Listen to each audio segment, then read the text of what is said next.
سرور کی محفل کو قائم کر کے جسم کی نمائش کریں گی. پردہ جس کو شریعت مطہرہ نے عورتوں پر فرض قرار دیا ہے اس کو جیل سے تعبیر کریں گے. مسلمانوں یہ حرص و طمع چھوڑ دے, یہ لالچ چھوڑ دے, انہیں ہرگز ایسی آزادی مت دے کہ جہاں چاہے شوق سے جائے, جس سے چاہے لوشٹوئی کر کے فرار ہو جائے, جس سے چاہے شادی کرنے کے لیے تیار ہو جائے, ہوٹلوں کی زینت بنے, فلم ہالوں کی دلدادہ ہو جائے, بے حیائی اور بے پردگی کو اپنا مقصد تخلیق سمجھے. خبردار مسلمانوں, تم سب سے میدان محشر میں ان تمام چیزوں سے متعلق پوچھا جائے گا کہ تم نے اپنی اولاد کو دین و فنون سے روشناس کیوں نہیں کرایا, تم نے اپنے بچوں کو قرآن کریم کیوں نہیں سکھایا, تم نے اپنے بچوں کو نماز کیوں نہیں سکھایا, تم نے اپنے بچوں کو اسلامی تہذیب و تمدن کیوں نہیں سکھایا, تم نے اپنے بچوں کو اسلام کا سپاہی کیوں نہیں بنایا. دوستوں صحیح اور تحقیق بات بتا رہی ہوں کہ آج اگر امت مسلمہ کے اکثر و بیشتر خواتین سے پوچھ لیا جائے, اکثر و بیشتر مردوں سے پوچھ لیا جائے, اکثر و بیشتر بڑوں سے پوچھ لیا جائے, اکثر و بیشتر لڑکوں سے پوچھ لیا جائے, اکثر و بیشتر لڑکیوں سے پوچھ لیا جائے,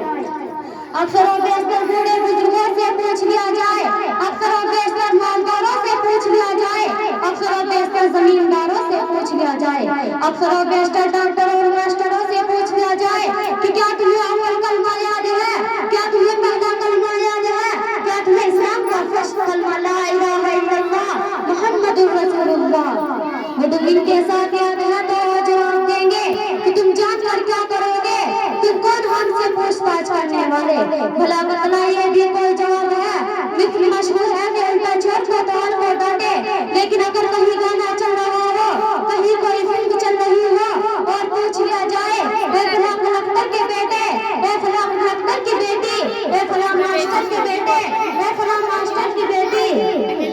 اے فلاں انجینئر کے بیٹے, اے فلاں انجینئر کی بیٹی, اے فلاں سپاہی کے بیٹے, اے فلاں سپاہی کی بیٹی, بتائے کس فلم کا گانا ہے تو فوراً کہے گی کیا آپ کو معلوم نہیں ہے, کیا آپ نہیں جانتے یہ گانا تو فلاں فلم کا گانا ہے, اس کو فلاں گائیکار نے گایا ہے, اس فلم میں فلاں ہیرو اور فلاں ہیروئن ہے.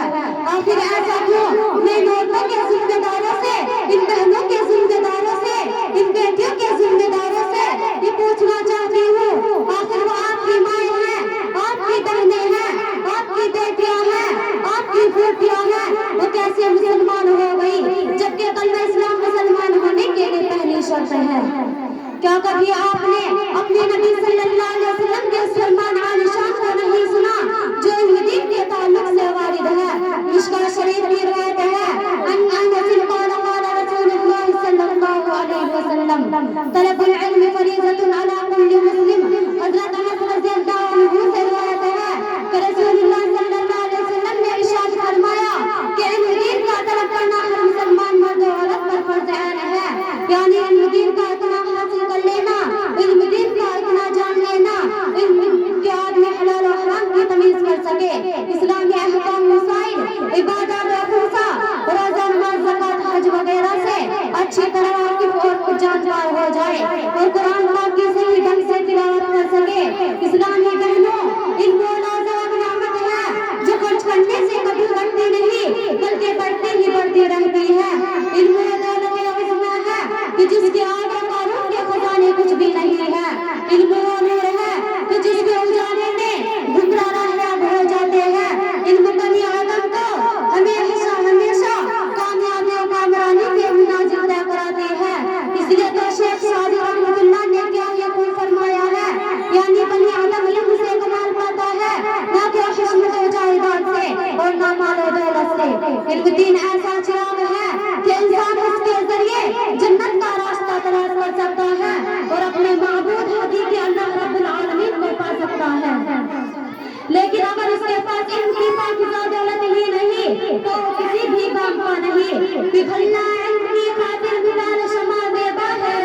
پگھلنا علم کی خاطر مثال شمع دیبا ہے, بغیر اس کے نہیں ہم جان سکتے کہ خدا کیا ہے. محترم حضرات, علم دین کی بہت بڑی فضیلت ہے, ہم لوگ اسے سمجھنے سے عاجز و قاصر ہیں. ہمیں چاہیے کہ جب ہمارے بچے اور بچیاں ماں کے ہوش